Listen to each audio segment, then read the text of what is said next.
They will continue. They're not going to stop. The only thing that can save Nigeria from that pit that APC have already dug for everyone is that if these guys suddenly just resign, all of them, PDP, APC, every one of them, local government chairman, they just resign and then march straight to the nearest barracks or police station and report themselves to be arrested. Because by so doing, 80% of the speedometer at which Nigeria is accelerating to self-destruction by these greedy criminals, Baba, it can reduce by 80%, at least 80%. It has to stop like everywhere, like all the places. From northern Nigeria to eastern Nigeria to western Nigeria to everywhere. They have to like kind of resign, all of them, and report themselves to the nearest barracks for summary detention until proven innocent. They are all guilty until proven innocent. So by so doing, it will just be like a train that is like a train wreck. That is just like, it will just be like a miracle, just, and it will slow down.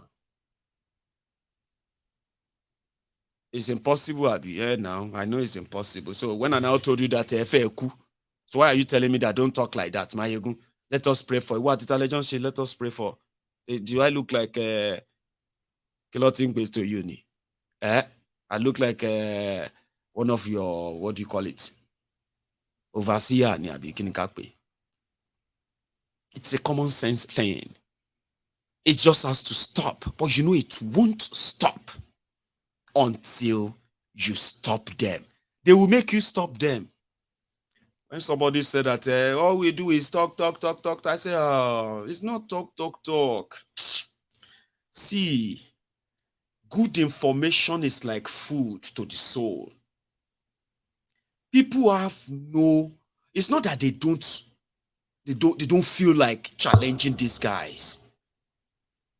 But a lot of them are not convinced that if they want it better, it is solely on them. It is their action that will put an end to this and will make sure it never repeats itself. But how?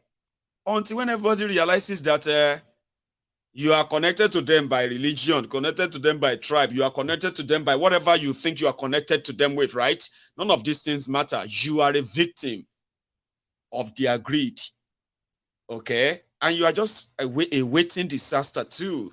It will touch everybody. Now everybody go touch, including me when they talk to you. It go touch me too. Do you know the difference of how we are going to feel? I am always aware that it go touch me. So I'm kind of always aware how this thing go touch me. So what have I done? I did my best to see that I put on all this padded there, cushion this thing. So that anywhere where Nigeria won't touch me, and they try to get cushion. Nobody I know they feel am. Say, hello, Barashi. There's a problem now. Grandma don't swallow peslo, tigbomori odomio.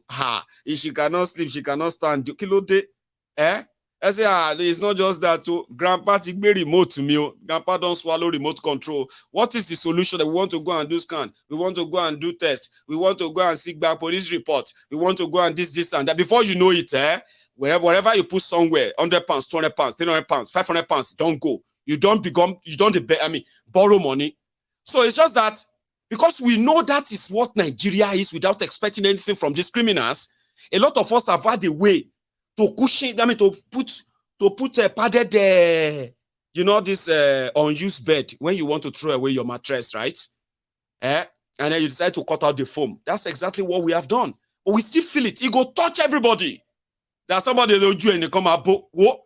A lot of you currently, if you look at the mirror, you will see how much of the bruises that this their economic gangsterism, rascality has brought upon Nigeria. They are not honest people.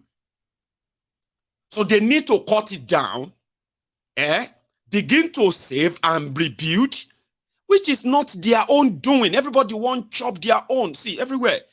Some of them were prostrating for Kolu. About Kolu, God bless you. Lifetime opportunity. I will never disappoint you, sir. God bless you for giving me this platform. President Kolu, good evening, ma. Good evening, sir. Thank you so much for giving me this opportunity, because they know, unfortunately, that woman that was speaking in tongue the other day, hey, baby, they drop him. You know, she no make him. Because they all knew that it's going to be their own opportunity. Dele Alakori publicly said, I choose mineral resources because of my connection to Asiwaju Tinubu. This is what you have. These are the people that are telling you they are going to this, they're going to that. So one of these days, you're going to get tired. They are lying to you. So sometimes, like, they don't even have to lie to you anymore. You are lying to yourselves. So that's what I do on Mayegun's Diary Political, to remind you that it doesn't matter where you belong. If you look at the consequences of what these guys have done, the right thing to do is indeed, if they actually want to serve you, is to come clean. So how many of you are going to be upset if once tomorrow, if they say, oh yeah, sheke lo what Bokuwari, would you feel better? Maybe not, maybe yes. But some people are already saying, now only when Bokuwari die, now then everybody go see say Abacha loot, it go be like say they play for the side of that of Bokuwari. $30 billion from foreign reserve, bege. 7 billion inside the excess crude account, bongon. 700,000 barrel of crude oil every day for 7 years, over 300 billion US dollars, bagang. Baba, Nigeria is in debt of over 100 billion US dollars. Generations will never have access to education in Nigeria. Generations will never have access to better healthcare in Nigeria. I'm saying this because that's exactly what the future that Bokuwari left for you. So anybody who really want to serve you, anyone, I know, nobody say Tinubu one or whatever you be issue now. Sure you get. But if Tinubu na human being, a person, baba, he go come out and confess to every one of you and say, anywhere where you see Buhari, beat him. You don't understand. Anywhere where you see Bokuwari, make you hold him. But they are everywhere where they are saying that Bokuwari's legacy. You see Oshmomi on the left, and the Oshpapa, the lifeless may God, Bokuwari. The one on the left, that one is the Shadia. Shadia, that was just Minister of Humanitarian Affairs, the one that is sharing money, that was sharing money. She world record though. This woman shared 500 billion naira to 10 million people, according to her, in 24 hours without using banks, by giving it to them in cash at hand. She did. All right? Now, you see that Bokuwari, the lifeless may God, that is the guy that approved the stealing of 30 billion US dollars from Nigerian foreign reserve. So, these were the two of them telling Nigerians in London then that they will lift 100 million Nigerians out of poverty in 4 years. At the end of the day, it was a cash out for them, a big cash out. Instead of them lifting 100 million Nigerians out of poverty, let me give you a bit of a slow kind of throwback there a bit. We'll slow down a bit on that information. When APC, Egbekegbe came in, listen to this one, though. Facts don't lie, oh. They said the poverty, the poor people in Nigeria was put at 80 million or 87 million. 87 million. And when they say poor, it was like the regular Nigeria poverty. Okay? And out of school children was put at 2 million out of school children at the time. It was a campaign. In fact, this was a campaign buzzword at the time. How can 2 million children be out of school in this Nigeria? And some of the Jonathan people, they have their own children living better life. This is evil. This is so evil. Jonathan, they built Alimajiri schools then. Oh. You know those Alimajiri then, right? Jonathan was building schools for them across northern Nigeria. In a nutshell, out of 19 states in northern Nigeria, Jonathan built Alimajiri schools in 11 states. Out of those 11 states, right, when you combine the total number of schools built by Goodluck Jonathan for them in northern Nigeria, basically for Alimajiri school, 180 schools across 11 states in northern Nigeria. That was what Jonathan did then, right? But they were actually angry with him. They said they wanted to use the school to teach their children Western education. Even though Alimajiri school back then was the mixture of a Western education, Quranic education, so that they can combine both and be able to exist in the modern world. Sure you get? So that they can be able to actually like exist and cope. That was the plan. Oh. But 2 million were still out of school. Kano alone, at the time, Kano alone have over 500,000 out of school children. Kano alone. This was 2014, 2015. Oh. Okay? So the campaign was then 2 million out of school. Over 2 million people in IDP camp. Boko Haram, IDP camp. The campaign was then 2 million out of Kiniko. 87 million people living in poverty. What kind of country are we building? Jonathan will finish this country. Half of the country is going to be overrun by the Boko Haram. We need security. We need to fight corruption. Thieves, jihadists, terrorists. They were promising people to fight corruption, to fight terrorism. Me o gbori laye mi. It can't be like saying now only few of us can't mad. Say, what did they do these people? You they see naked man. They tell you, say, in go buy you this, buy you that, and kill you like this and that. And you are standing there, you they blush. I remember how everything is like yesterday now. Somebody wait they naked. They tell you that, look at what you are wearing. I can kit you up. I'll get you babanize. I'll get you babanize this. I'll get you mamanize this and that. And you are there blushing. Thieves were telling you that they will fight corruption. Jihadists were telling you that they will fight terrorism. The lifeless, brainless, breeding money queen, Bokwari, the one that wrecked Nigeria 30 years ago, was telling you that Pastor Ruga was coming to come and fight spiritual. Like, and you are there blushing. Complex now us demand. You're enemy of Nigeria, Mayegu. Let me tell you something. Look at all of these good people who want to blah, blah, blah, blah. 2 million people, IDP camp. 2 million children out of school. 87 million poor people. Baba go to 3 months. How long? He no reach 3 months. When the body language don't they turn to body odor. By the time he reach 6 months, almost everywhere don't they smell. People don't they feel like someone should be say one chance we enter so.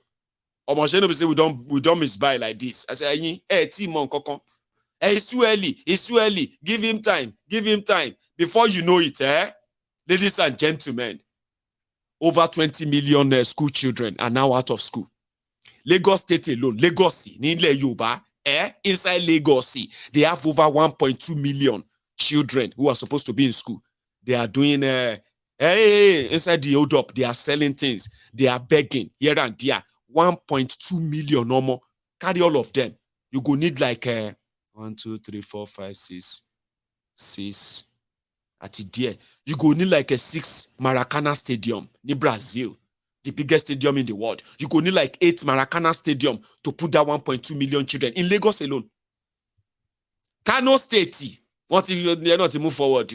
Inside Kano alone, they have over 2 million out of school children doing Alimajiri. The rest, 20 million, everywhere now. Every state now have out of school children. Horrible, like, under these criminals.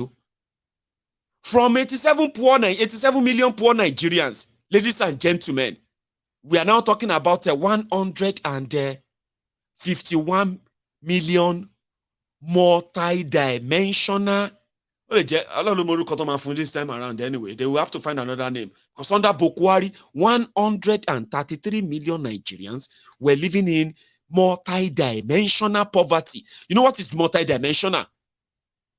Do you know it? You don't know it? Oh, me too. It's only when I started kind of, doing my, what do you call it? My one-on-one, where we say, you're going to do your me time. I got to wonder, what is multi-dimensional? Multi is something that is more. Dimensional. Dimensional is like something will go like this. Straight. Dimensional all angle. Poverty.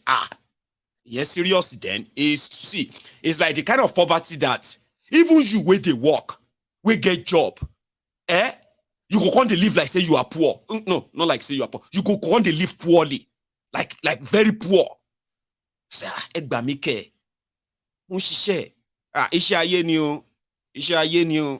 Everything they are doing to you, they are trying to destroy. I know that they did it to one of my uncle. Suddenly like this, my uncle is walking. He can no longer. Look around you. See, go outside and touch the grass right now. Go and check it. In reality, multi-dimensional care.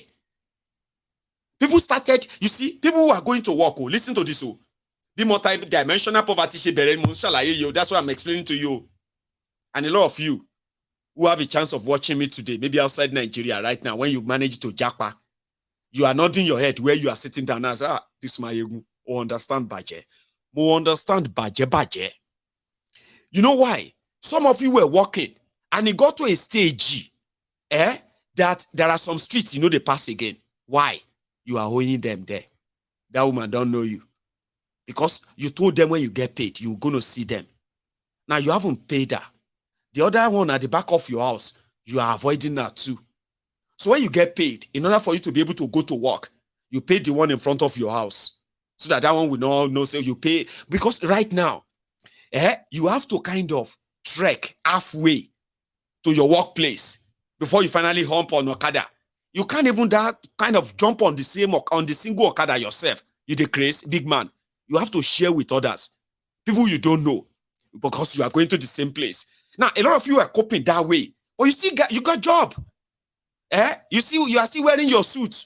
You are still putting on the tie. You are still telling everybody at home and say, I'll see you later tonight. It's like, okay, good luck, Daddy Okpe. Daddy Nkechi. All the best. So I pray that God will help you today and all of that. While you are leaving the house, you are thinking about your life, that how am I going to do this for goodness sake? What kind of life is this for goodness sake? You are thinking about your life, and that's it every day. Every day. Multi-dimensional poverty. People were living in debt. A lot were covering up and covering up and covering up. Some people were covering up their businesses that were like collapsing and collapsing gradually and gradually until everything is gone. Majority of you can say, if I tell you to start counting people where Nigeria happened to, where big guys, normal people, where they do normally before, normal, and you know them around now, then pure again. If I say start counting them, you can do the 1, 2, 3, 4, 5. My go right. I remember when you know what I mean? Multi-dimensional poverty, bullshit, you go like this, go like this, go like this. Under Bokwari, they didn't explain it to you. They were doing all the horrible things that could have blocked so many things that led people to poverty, loss of jobs. Some people it got so bad for some people that they started having mental health problems. They couldn't get help because who's going to pay for it? Who's going to even tell them to go get help? Frustrated. Nigeria is frustrating me. Oh, Baba. A lot of people have become so depressed, but they still have to put up appearances. Of course, they still have to pretend everything is fine. Oh, yeah. Every Sunday they still dance, they still sing in church, but when it is them, so a lot of things happen to a lot of people, even without them touching you or doing, multi-dimensional poverty. So they say, we're going to lift 100 million of you out of poverty. So we're going to give you 10,000 naira trader money. Horrible people. Now they are back. Betty Edu just said that they are going to, you see her, she said they are going to lift 133 million Nigerians out of poverty.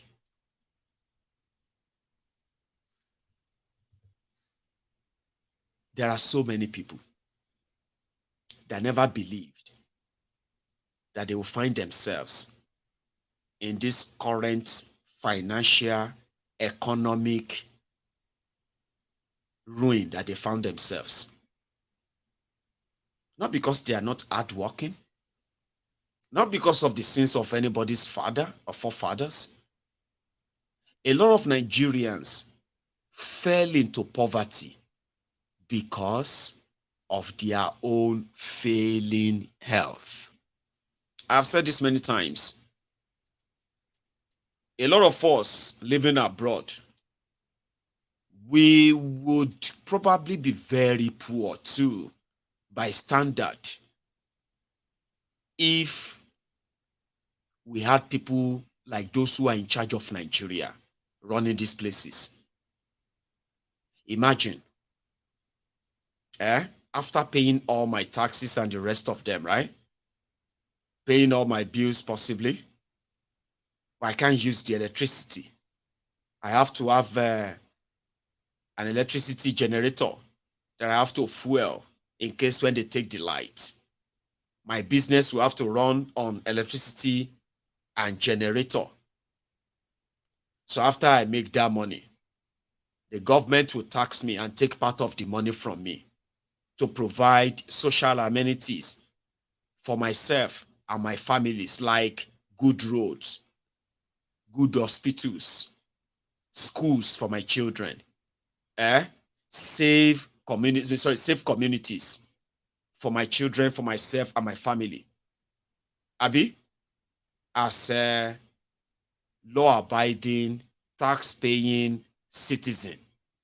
So when I fulfill my own citizenship obligation, I also expect them to do theirs, so that in the long run, I will not begin to, for example, if my children need serious medical care, I don't have to go and steal money.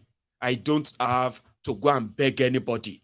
All I have to do is to call the working healthcare system to come and take care of my family for me, because I have paid my dues. It's their turn. It is like that. Civic duty is called. So imagine if I have to go and look for 1,000 pounds, 5,000 pounds to pay for an operation for my family. Go and look for 10,000 pounds, or even go and start spending over 5,000 pounds to maintain my own serious health condition. If I want to stay alive, would I still have any money to say I am living an average life at all? A lot of us won't.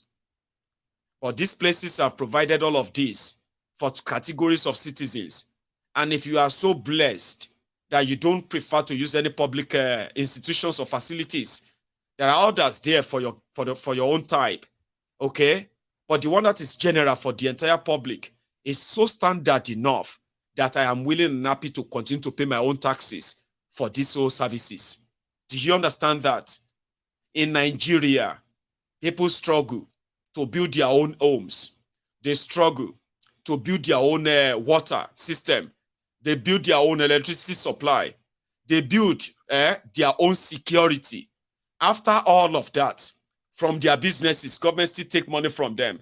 From the homes they built, government still tax them, called tenement rate. From the borehole they drill, government still tax them for drilling water that they use, right? Above it all, despite all this money they take from them, they still have to provide for their own children education. If you want your children to have at least a sort of reliable, dependable education to some extent, you have to provide for that, all right? If by any member of your family should require serious medical attention or medical, treatment or what have you, you would have to cough out the money by yourself to provide that same health care for your family. You have to buy it. So tell me, what exactly is the role of a government in your life?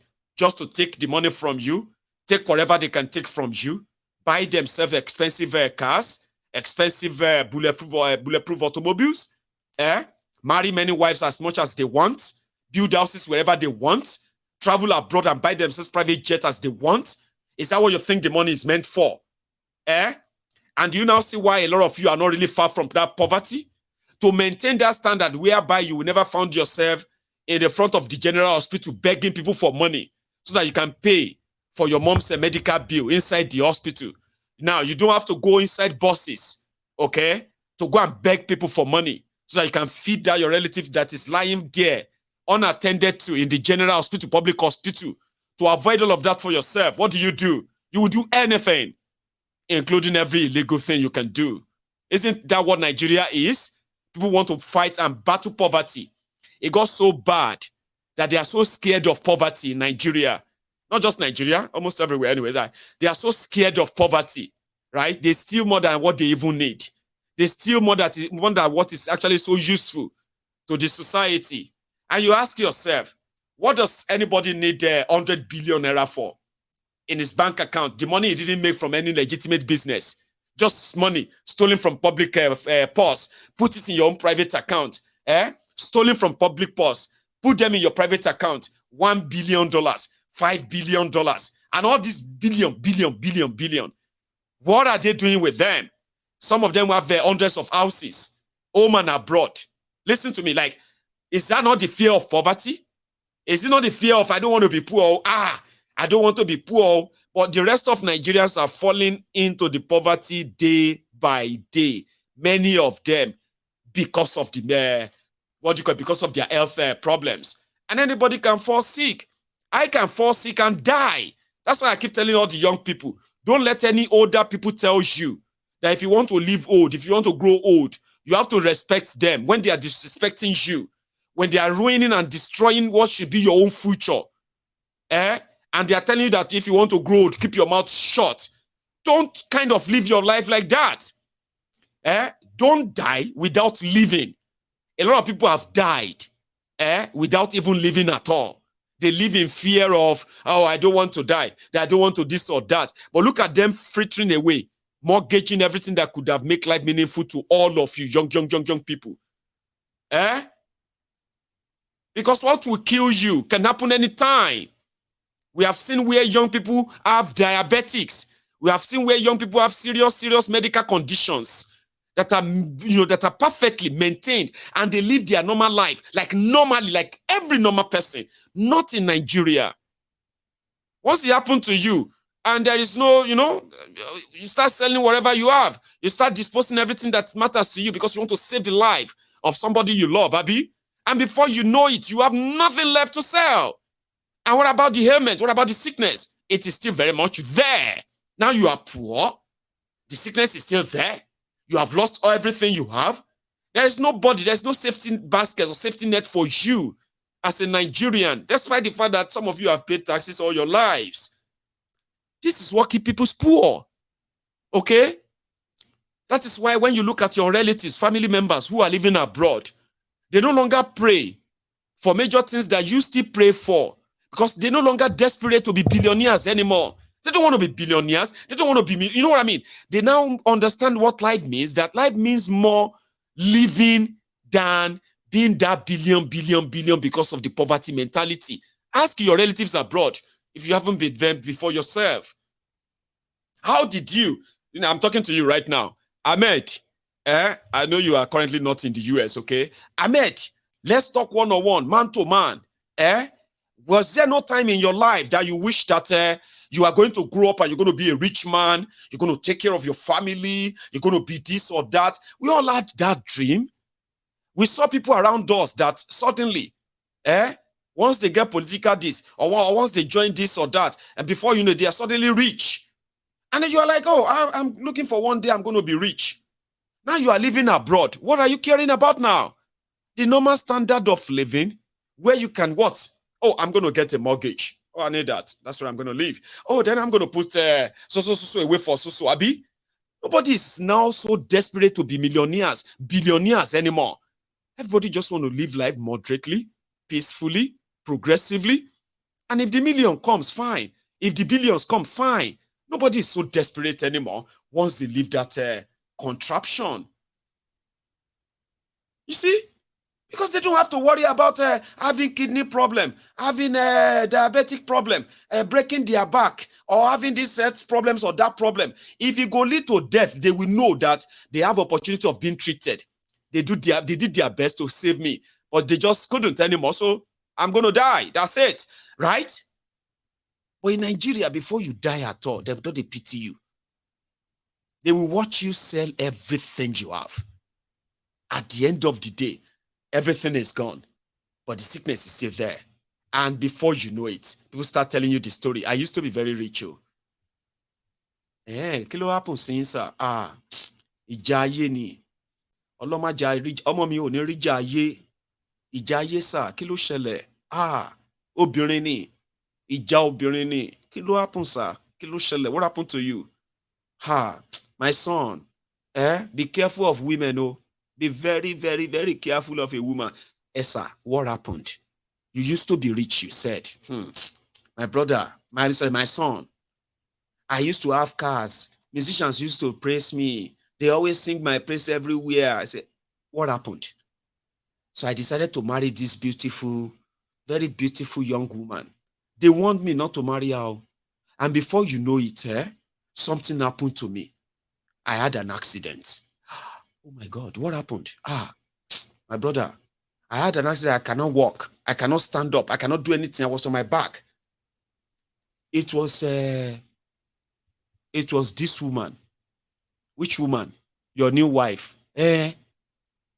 She belonged to this Ogbanje group. She donated me there that they should take my life. Only God saved me, my brother. My son. Be careful of women. What happened, sir? So I couldn't stand. We started from one hospital to another. I had money. So we started selling my properties. So at some point, one doctor advised us that, hey, this thing is not medical. This thing are village people. I know a place in Ogbagu, or I know a place for Ijebu. They go do am. So we went there. That's where they told me the story of how this woman is so evil. She killed 2 of my children. My children who are never sick, suddenly they started falling sick. I spend money, and they die. So this woman wanted to kill me and finish me. So it was from that place we started selling my properties. We started selling everything. We started praying. We started praying, my brother. We started praying. Before you know it, this woman just pack everything, and she just left me. Really? She left you? Yes. She just packed and left. That was the moment I started receiving my healing. My brother, sir, I'm your son, sir. Sorry, my son.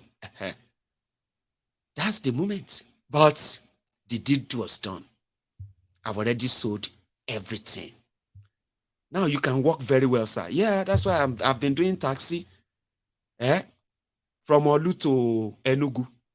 That's why they walk now. From Ile-Ife to Iwo Road, Ibadan. That's what I'm doing right now. So you never recover. What about your businesses that you were doing then when you I'm telling you something. That's what changed my life. That woman changed my life.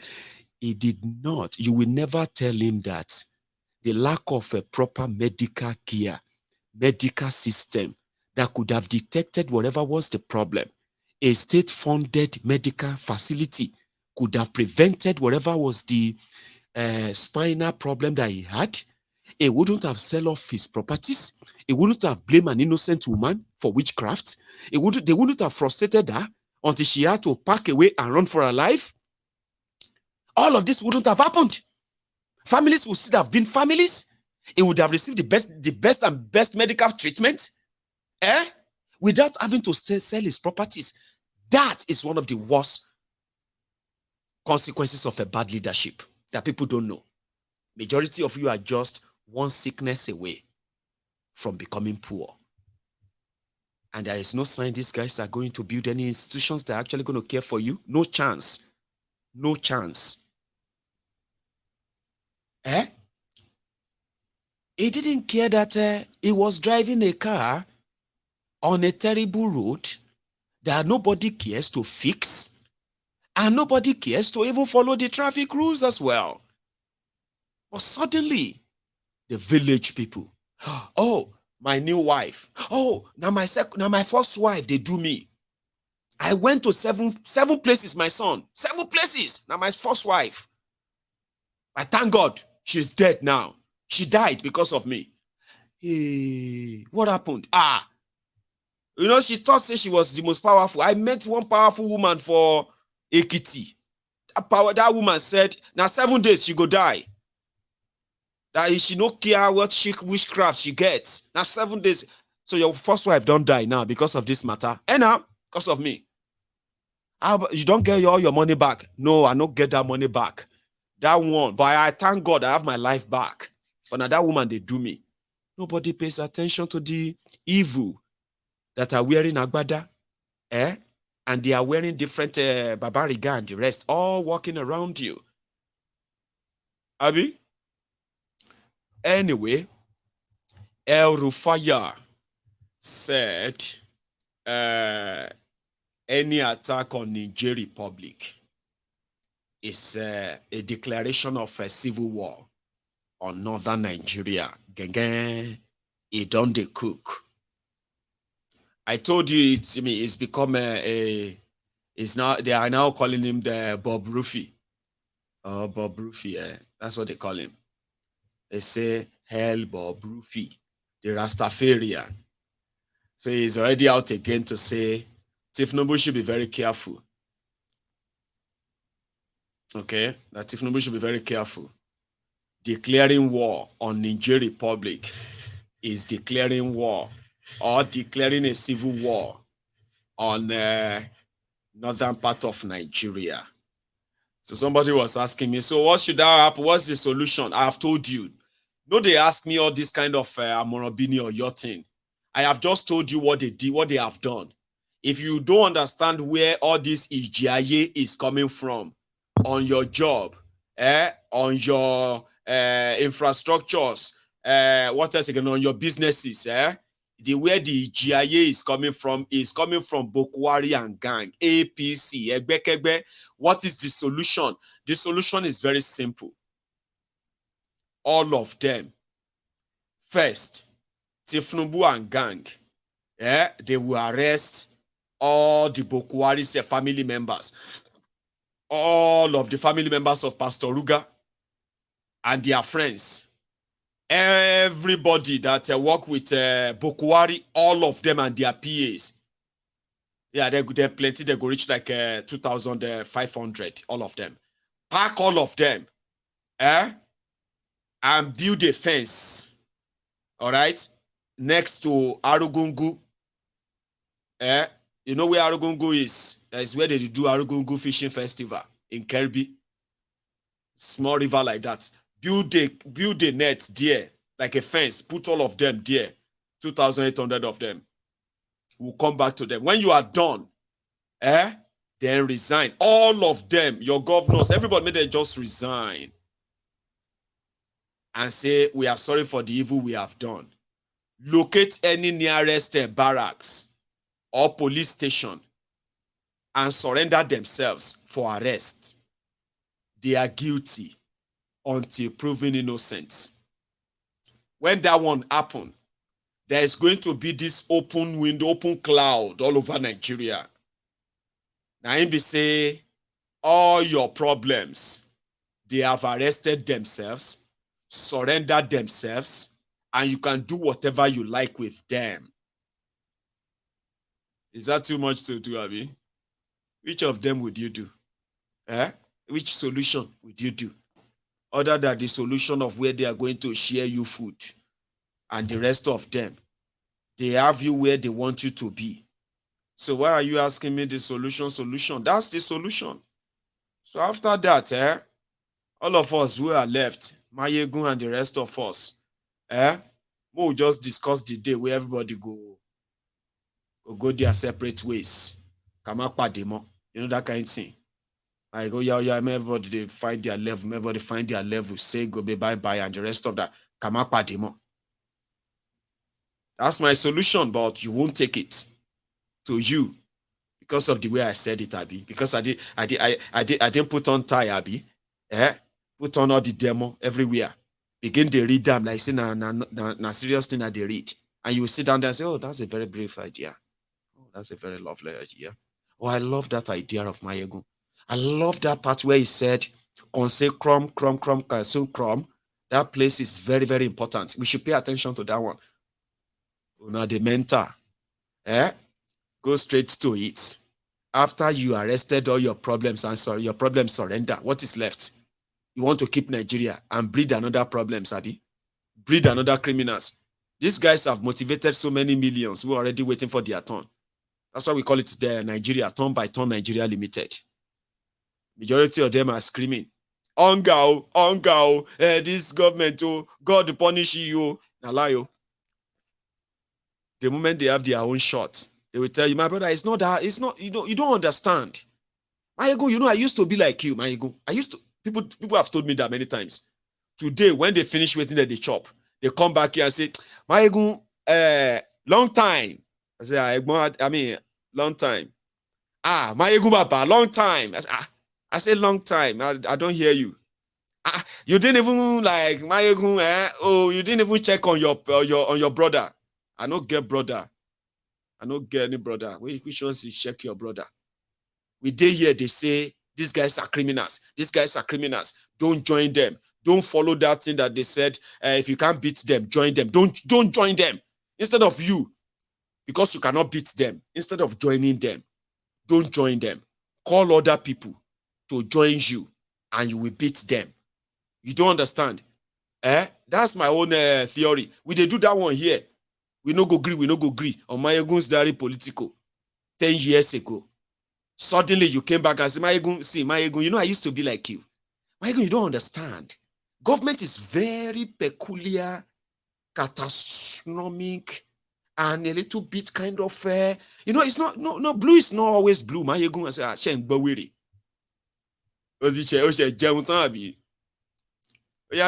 explain it to me. Government is complicated. It's not always like that straightforward.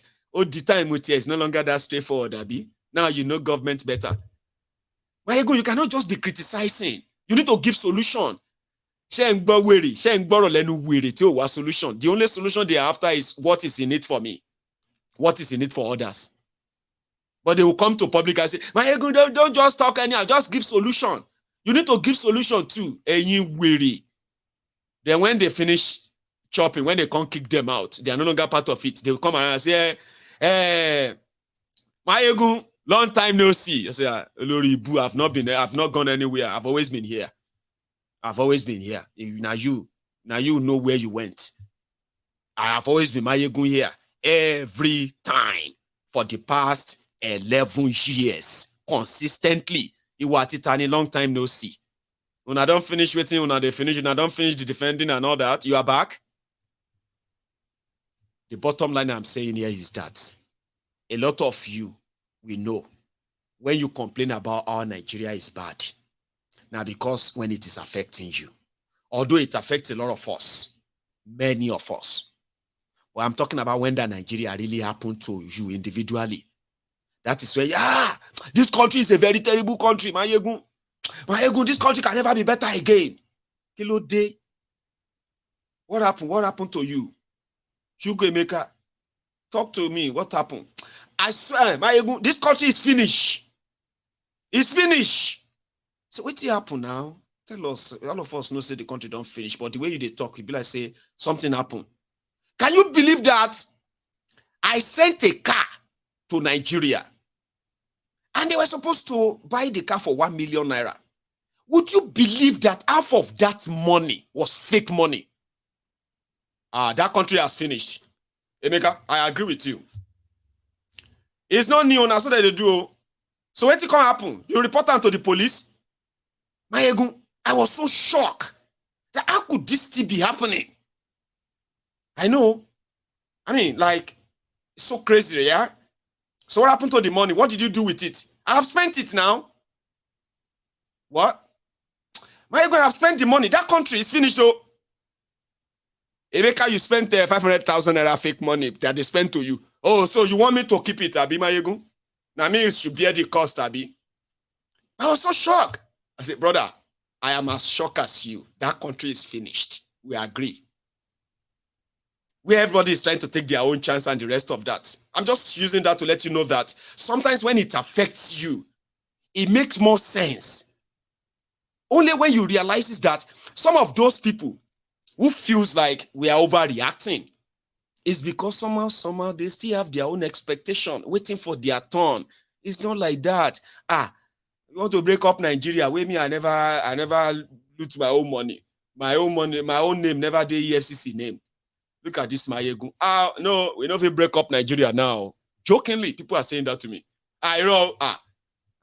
We cannot break up Nigeria now. When I get there and loot my own, then we can break up Nigeria. Do you see that mentality? So don't keep Nigeria together.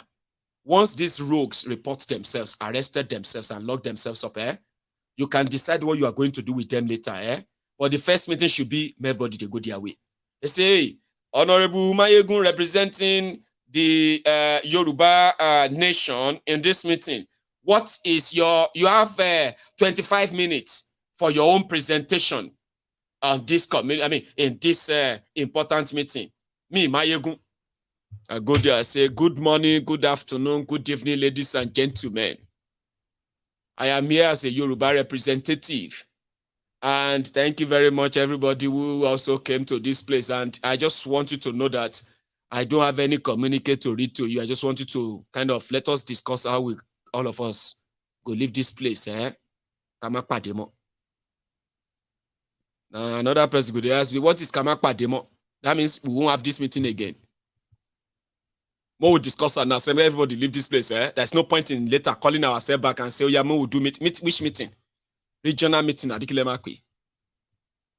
Thank you very much, ladies and gentlemen. When it's time for us to vote, you can call me. Everybody dribble wait till they want dribble because there's no point in wasting time. So I'm not going to sit and tell you that way. And we need to shake any. No. If I have a chance, that's what will happen. But I know that's not actually how it works, okay? But if they should report and arrest themselves, all your problem don't arrest themselves. So you don't want them back, do you? You would never want them back. And that's exactly what I would do. Meanwhile, it is more evident now that there is going to be Niger war. And also, there's also the fact that there is not going to be any, what they call that thing again? Any reprieve for Nigerians soon as well. But it seems as well that the Falcon is no longer hidden the Falconer anymore. Being a Falconer, no, they hid the Falconet. So this problem with all the people where they play with words and all that. But you get what I'm trying to say, Abi? The Falcon is no longer listening to the Falconer. That's in Abi. El Rufaya seems to be unraveling little by little. And when I say unraveling, it's unraveling in the sense that he's not just a reggae artist. Today, he decided to kind of warn the ECOWAS as well as Tinubu. If nobody told you, you are asking to invade our brothers in Niger, to attack our brothers, when Nigeria is as broke as the world broken. You are trying to cause civil war. That's what you are declaring. You are declaring civil war on northern Nigerians. And you know where El Rufaya is always like that, what do you call it? That jealous ex that will never just let go without a tantrum. And is going to be well suited for whatever they are going to eventually turn this into for Kolu. But Kolu is hell-bent and adamant and like, whether you like it or not, we are going to attack Niger and we are going to return Bazoum to power. And there is not going to be anything anybody can do about it. So it's more or less like a behind the scene. Some other things are cooking. And to those of you who are praying that Kolu should not change his mind, they should go for that one. Your prayers may be answered soon, except for those who already feels like Tinubu is illegitimate. And no matter what, whatever he does can be changed. right? In with a single stroke of a pen, like this guy said, Bill Renz or something like. Listen to this. Election without democracy. First, the electoral process or the practice of that election was devoid of democratic principles and values. And brilliantly pointed out by the director of the school, Professor Sam Amadi, in his presentation.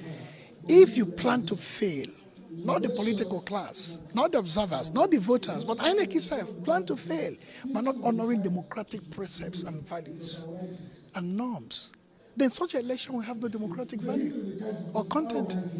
The second most fundamental one is that we're actually building a democratic infrastructure that is really devoid of democratic values.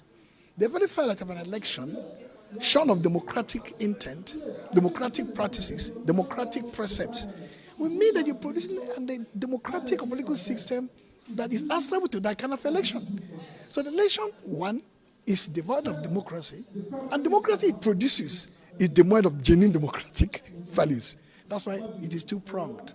So the implication is that for us to really restore Nigerian political journey or trajectory to its proper democratic balance, and they should not plan to fail. And they should observe and honor the principles embedded in the Electoral Act. Respect and honor the principles embedded in the text of this practice direction. This is what we want to do. This is how we're going to do it. The day of the election, there will be direct, visible, viable, timely, seen, immediate transmission of this result to INEC IREV. Real time.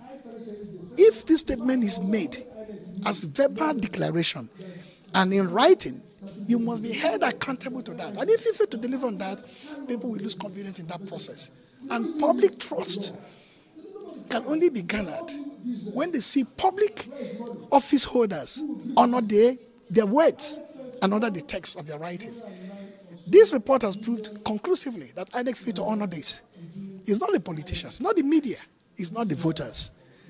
That's number one. Number two, if INEC has a window to say, okay, we pause after coalition to look at all the issues raised by all the contending parties before we can go ahead and press on with announcing who either won or who didn't win.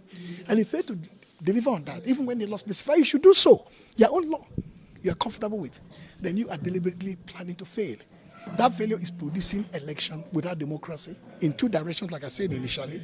The election itself is not democratic. The system itself is not democratic.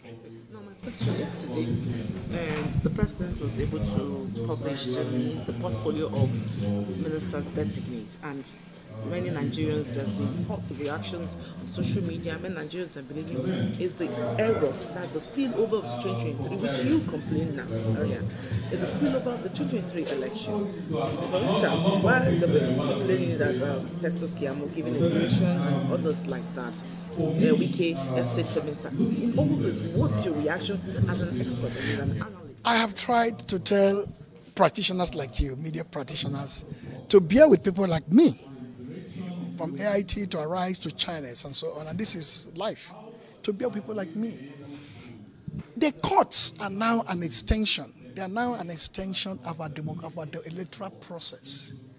The court is integrated to democracy in broad sense. But for elections, the court, from the presentation here, the courts are not part of that election. Almost everybody is in court. That means the legitimacy of everybody from governor to senator to rep to the president is in question. You swore them in, the president is producing ministers assigning portfolio, governors are swearing in commissioners assigning portfolio. People like us do not comment about them until Supreme Court weighs its view. That is when the election is complete. The completeness of this election that started February 25th will be ascertained sometime in November or thereabout when the Supreme Court. Man, see there for jail. Politician wey in the probe don enter for power. EFCC chairman still dey for jail. Politician wey in the probe don enter for power. Ewo, EFCC chairman still dey for jail. Politician wey in the probe don enter for power. Ewo, EFCC chairman still dey for jail. Politician wey in the probe don enter for power. If you dey do government work, you no carry am for head, you. Maka one day, I got bokwa gike na ma own. in another government, yo. You why one them more, ever one day. I can forget him, Mama. Ewo, yes, is the German, no there for jail. Politician, where you man, still there for jail. I'm sorry, right? It is that woman's cap, right? The way she's like that is I don't know, that kind of cracked me up, right? Kind of funny, right?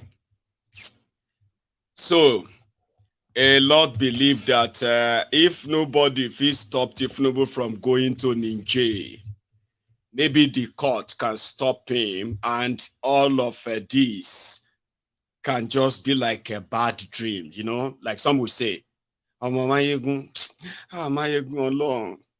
I still hope that this is a dream. Anyway, ma, don't tease me, Jerry. I'm serious. Along, I still hope this is a dream. A bad dream that we are all just going to wake up and say, okay. Oh, thank God, though. We have just been dreaming, Tinubu is not the president. And then all these things that we have been seeing, they are just like dream. Mommy, they were alive by. It's not a dream, but like you said, maybe the tribunal, Abi, or Supreme Court, they can just make this go away, and it will just be like a bad dream. But if the Supreme Court and the tribunal fail to stop Tinubu from declaring war on Niger, I don't understand wetin this man they talk, but now he be the head of the Wagner group. In one of them, Shaisha talk say they did the atmosphere of 50 degrees. Africa. Then he also said something about Africa, ICC, at Al-Qaeda. When they told me the interpretation of what he said, if I have Kolu's phone number, I'll tell him, Kolu, hello, don't do it. I don't understand where this man they talk, but the way they talk, please, don't go to Niger. Работаем. Температура плюс 50. Все как мы любим. ЧВК «Вагнер» проводит РПД. Делает Россию еще более великой на всех континентах. А Африку еще более свободной. Справедливость и счастье для африканских народов. Кошмарим ИГИЛ, Аль-Каиду и других бандосов. Берем на работу настоящих богатырей. И продолжаем выполнение задач, которые были поставлены и которые мы давали обещание, что справимся.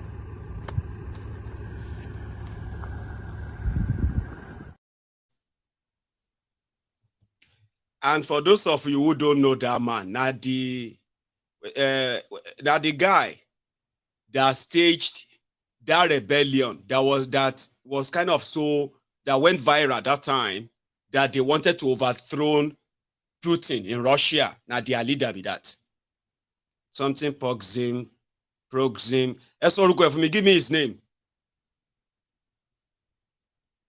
Give me his name. Somebody is called the Wagner Group. I'll tell you about the Wagners. 1 second, just so you know. He has a name. Proxim, something. He said we are now in Africa. The weather is 50 degrees centigrade of northeast coast, 35 degree northwest. Those t-shirts that they use compass like that. He's saying it in Russia. Prigozhin. Prigozhin lórúkọ ẹ̀ òun ló ń pè Prigozhin. Látijọ́ tó ti ń jagun kò lùsì rí o. Since the day he don dey fight war, na jagun jẹun. You know those people they call jagun jẹun. People say na war they fight to chop. Prigozhin is the leader of Wagner Group. When the when Ukraine-Russia wahala started, there was a place called Bakhmut. That Bakhmut is Ukrainian territory. Russian soldiers, everybody, they no feel rich. NATO, America, everybody did there, they bombarded.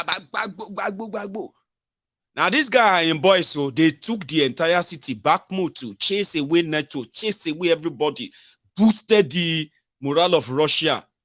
He is such a very powerful person. His job is Ajagun Jeun. He has been in Africa for years, for decades. And they're like people who fight, you know, as those thugs.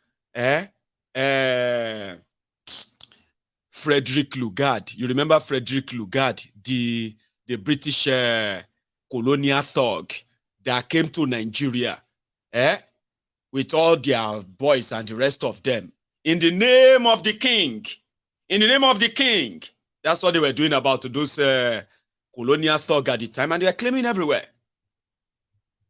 But you see this Prigozhin, they are fighting everywhere in the name of motherland Russia. Russia. In the name of motherland Russia.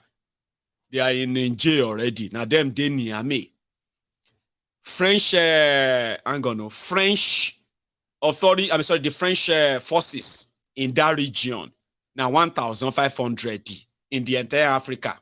French army. American soldiers in that entire axis, they no reach 1,000.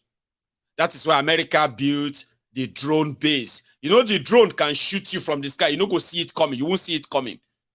You go just like, ever don't die. Drone. America decided to put drones there instead of human beings. Or you see this Prigozhin at in jail. They are those who also dealt with ISIS in Iraq and Syria. Sure, you remember ISIS? Those people where they cut people head in Iraq and Syria at that time. Now these guys fought them. You know, you read about them again, Abi? Now them clear them. I'm not trying to sing their praises simply because of because I don't like Nigeria. No. I am telling you all these facts because they are not available in Nigeria. They are making people feel like even though Nigeria have no stake in what is going on in Niger, Tinubu and APC, they want to send Nigerian soldiers to their death in a war that is none of our business on behalf of France. So that's why I'm saying this to you, that if you think they are walking into Niger Republic, like they are telling you that Niger is a small kinikon, Nigeria is a big kinikon, omo, in 1 week, they may expose Nigeria. I'll tell you one thing now. Listen to me, so that we can understand ourselves very well. There is a lot that this Niger war is going to cause in Nigeria. You know, like a big brother that say, I'll crush you, I'll beat you now. I'll slap you now. Say, please, Egbo, don't slap me, Egbo, don't slap me, Who are you talking to? Like, I can't slap any. Hey, please don't slap me, Say, hey, look at this. So if you can't slap her once, and then just like, you are down, and you see people around you. Oh, thank God, he's awake, he's awake. He's awake now, he's awake. And you're like that. What happened? He said, Egbo, thank God that you are awake. Egbo, no, they behave like that. You don't understand Akere Koroni. You see, because it's not by age, it's not by size. We have been here since. They are checking your pulse, whether you are dead or not. And Akere Koro, you go slap Akere Koro. He was telling you not to do it, slap him. He just gave you one shock, shaki shan, chan. Before we know it, Egbo, you don't do. We thought you are going to die. Thank God that you are alive. Because Nigeria have a lot to lose. Niger have been losing so much to the imperialists, to the colonialists, to France. The ideal thing is for your big brother to come and rescue you. Your big brother to come and defend you in the face or in the hands of bullies. If your big brother can't join them, now Nigeria have a lot to lose. Nigeria have fighter jets. Nigeria have a military base. Nigerian criminal politicians have stolen enough money. Nigerian generals have, those who haven't are looking to steal their own money so that they can have a relaxed life of enjoyment. Now Nigeria have a lot to lose. And that is why, for those of you who are praying for Ninja war, I beg you to tell Tinubu to stop. Nigeria is not going to be the same again. And it is not just Nigeria. You see all those dwarf countries that are claiming to be West Africa, ECOWAS. Majority of them be like those children where they take go school that time. They say, yeah, put your hand for your hair.